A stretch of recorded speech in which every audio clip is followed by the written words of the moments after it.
Why didn't you tell me? If I'd known, I would've. Ha. Who do you think you are?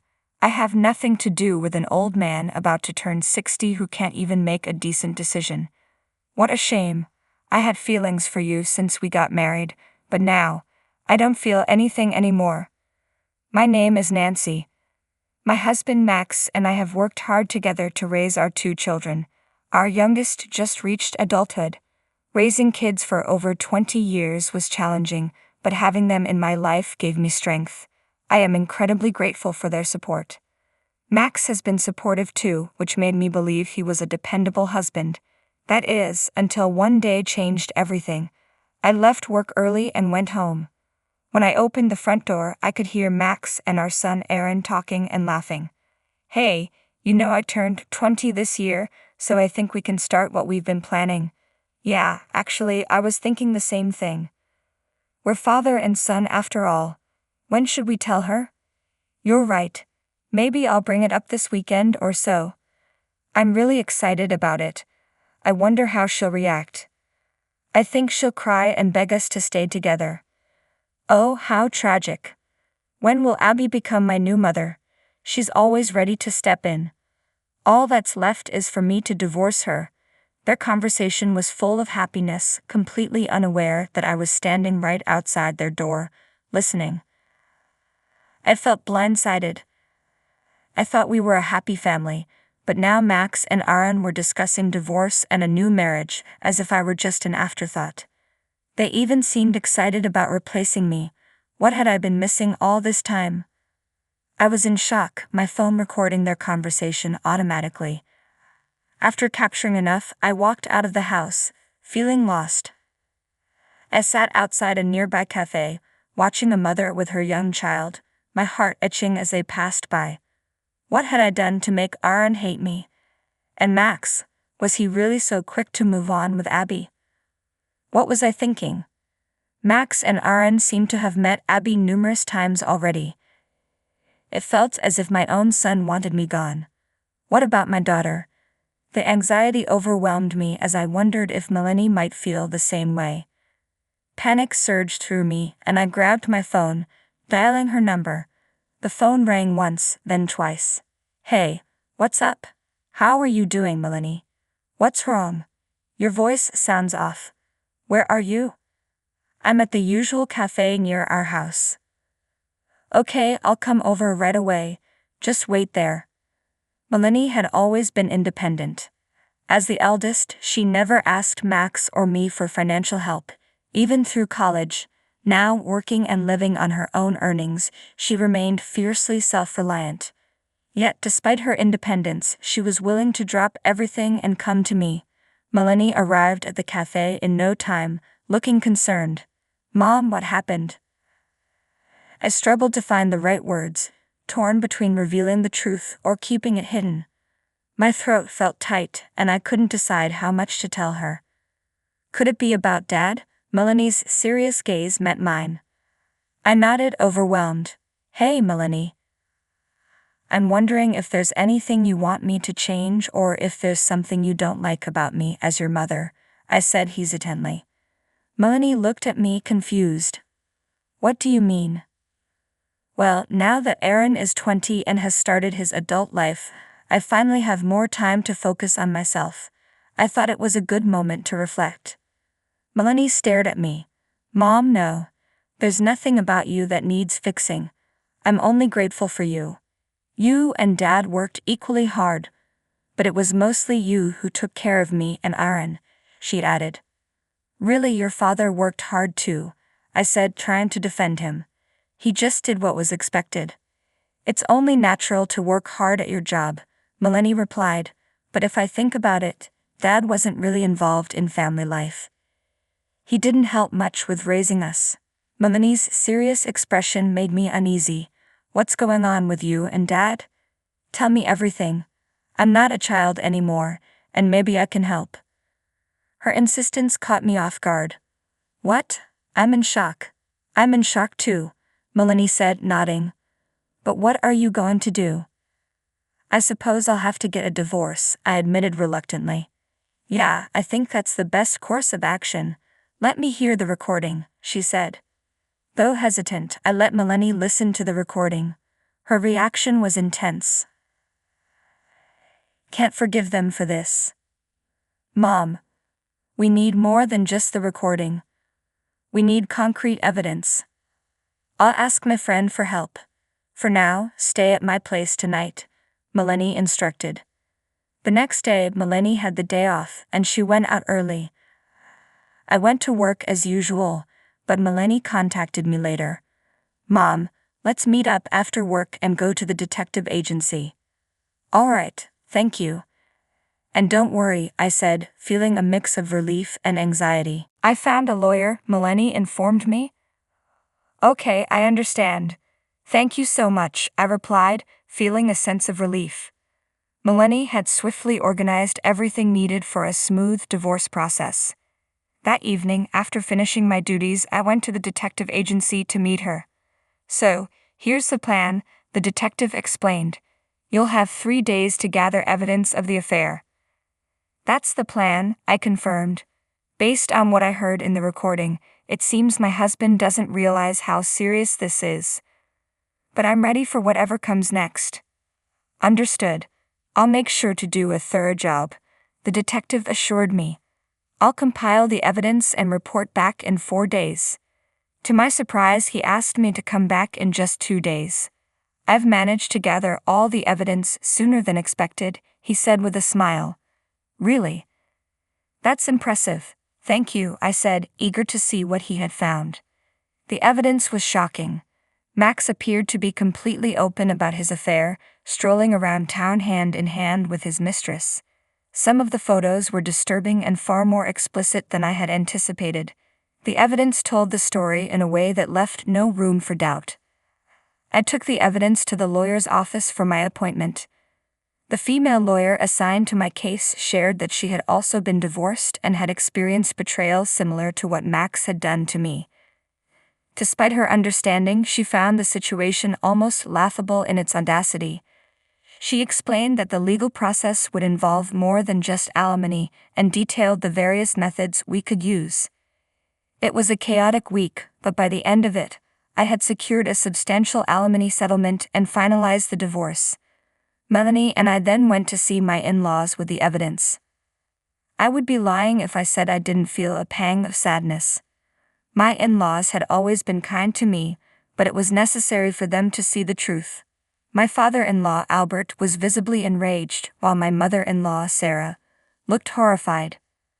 I never imagined our son would act like this at his age, Albert said, his voice shaking with anger. I'm so sorry. I can't believe he's my own son. It's disgusting, Sarah added. Thank you for your time today, I said, trying to keep my composure.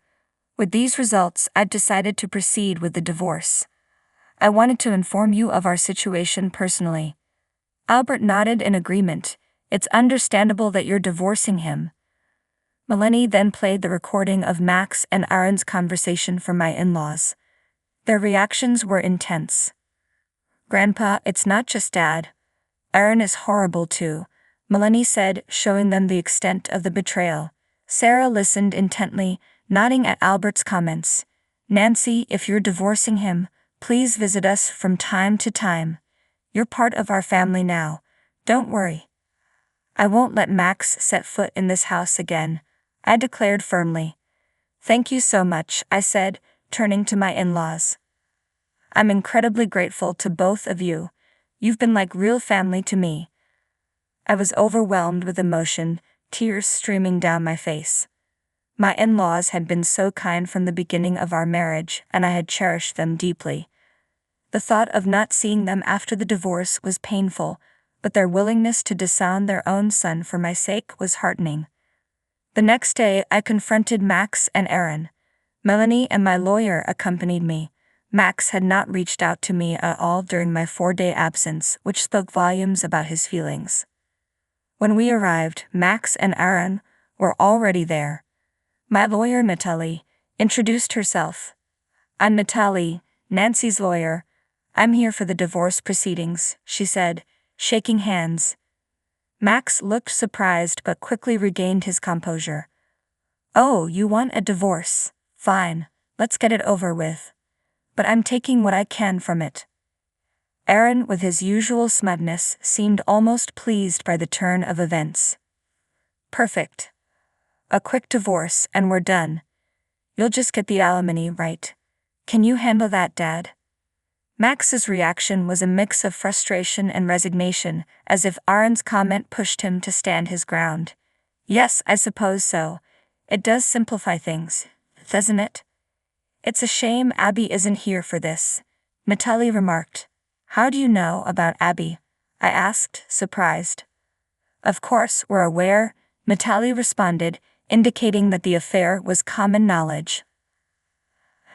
I know you've been seeing each other every day, I said, confronting Max. It makes sense if Abby is one of your business partners. You've been involved both professionally and personally. Oh, so you know about Abby? Max retorted. Well, since you're aware of everything, it's simple. I don't want a mother like you. You're just an old, dirty woman. I want a young, beautiful mother like Abby. You've got to be kidding me. I shot back. Who do you think helped you become who you are? It was Mom, not Abby. Mom worked just as hard as anyone else and managed the household too. Hey, Melanie, how can you speak about your own father like that? Max protested. I don't even see you as my parents anymore, Melanie snapped. Besides, Aaron called Mom that person too. Why is it okay for him but not for me? I've always hated how you contradict everything, she continued. And how can you call yourself a decent parent when you're seriously involved with a woman 20 years younger than you? If you were single, I wouldn't care about the age difference, but you have a family. It's creepy and gross. Melanie's words left Max speechless. Dad, that's enough. Let's get him out of here and invite Abby over. You're right. Bring me the divorce papers, Max said, resigned. I pulled out the divorce papers I had prepared. Max was caught off guard by the immediacy, but with Aaron's urging, began signing them. We'll be claiming $140,000 for alimony and property division, Aaron said. The property is valued at $50,000, and the alimony is $40,000, based on your annual income.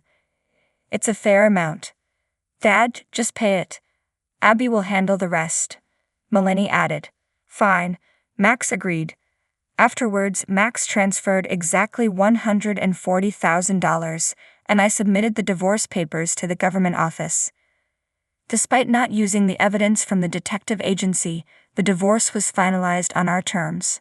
Hey Mom, can I have the data? Melanie asked. Sure, but what do you need it for? I inquired. Don't worry about it, she said with a reassuring smile. I won't use it for anything bad, I'd assured Melanie, deciding to let her handle the data. A week later, I started receiving angry calls from Max. After work, I finally answered one of his calls and his frustration was evident. What's the meaning of this? He demanded. I'm not sure what you're talking about, I replied. You knew everything, didn't you? Knew about what? Max snapped. About Abby, I said. Are you referring to the fact that you and Aaron are both involved with her, or the truth that Abby being the CEO's daughter is a lie? There was a long pause on the other end of the line. It's disgusting and strange that both a father and son would date the same person, I continued. Shut up, Max yelled. I've also been fired from my father's company. Well, that's not surprising, I said coldly. It's all your fault, and now I can't even reach Abby. Abby got fired too, you know, I added. She was involved in an affair and embezzled company funds. Why didn't you tell me? If I'd known, I would have. Huh, Max interrupted, his voice rising. Who do you think you are? I'd have nothing to do with an old man about to turn 60 who can't even make decent decisions. I used to have feelings for you, but now I don't feel anything. After telling him off, I blocked his contact information. That same day, Aaron persistently called me. Hi Mom. Grandpa won't help me with my tuition fees. You deserve that, I said. Ask your father for help. Well, you see, Aaron hesitated. Dad gave all his money to Abby. I can't even reach Abby anymore, he added. I couldn't help but burst into laughter. Well, yes, I said, she's upset about money and even embezzled from the company. She views her father as just a cash cow. I bet you gave her all the money you earned from your part-time job too. You're a real jerk, I continued, laughing at your own child's misfortune. Yes, I'm a jerk, Max admitted. And I take part of the blame for how you turned out. At least I did you a favor by divorcing your father. Then pay for my tuition if you're a parent, Aaron demanded. It is my duty, I said. But since I'm a jerk, I'm not giving you any money. With that, I hung up the phone. I couldn't bring myself to block Aaron's contact, hoping that someday he might reflect on his actions and we could talk again. Later, I found out that Aaron had taken a job and distanced himself from his father. My parents-in-law informed me that Max had gone missing. He used to visit them frequently asking for money, but then he suddenly disappeared. Now nearing 60, I'm focused on living a healthy life and preparing for the arrival of my grandchild. My new chapter is starting brightly. It's clear that Max and Aaron were both duped by a gold digger. I hope Max reflects on his actions and realizes that the money he lost was part of his own tuition fees. Thank you for watching until the end. Please subscribe to our channel, and see you in the next video.